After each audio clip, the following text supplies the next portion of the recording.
இந்த கீரையோட பேர் வந்து சிகப்பு பசலைக்கீரை.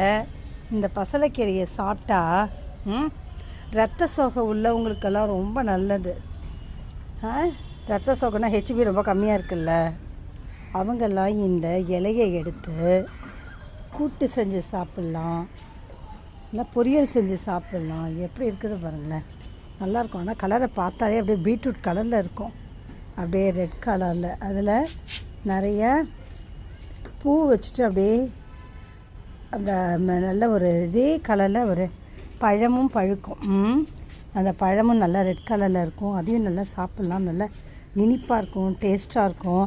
இந்த வாரத்துக்கு ஒரு முறை இல்லைனா 2 முறை நம்ம சாப்பிட்டோன்னு வச்சுக்கோங்க. ஏன் நிஷ்மா என்ன ஆகும்னு சொன்னால் ரத்த சோகையெல்லாம் கம்ப்ளீட்டாக ரெக்கவர் ஆகிடும். இப்போ இந்த மாதம் நீ ஹெச்பி வந்து ஒரு 8 இருக்குதுன்னு வச்சுக்கோங்க.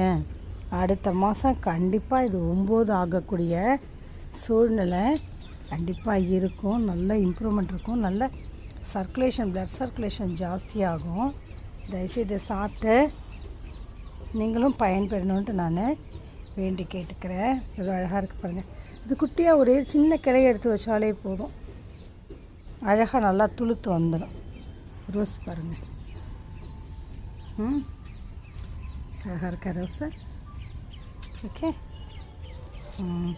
துளசி செடி வைப்போம். இந்த துளசி செடியிலேருந்து வர்ற ஆக்சிஜன் நமக்கு ரொம்ப நல்லது. முடிஞ்சால் அது 4 இலையை கூட எடுத்து நல்லா சாப்பிடலாம். ஆஸ்மா கம்ப்ளைண்ட்லாம் ரெக்கவர் ஆகும். சரியா, ட்ரை பண்ணி பாருங்கள்.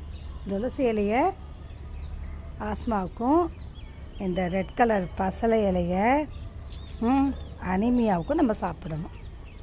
Okay, thank you.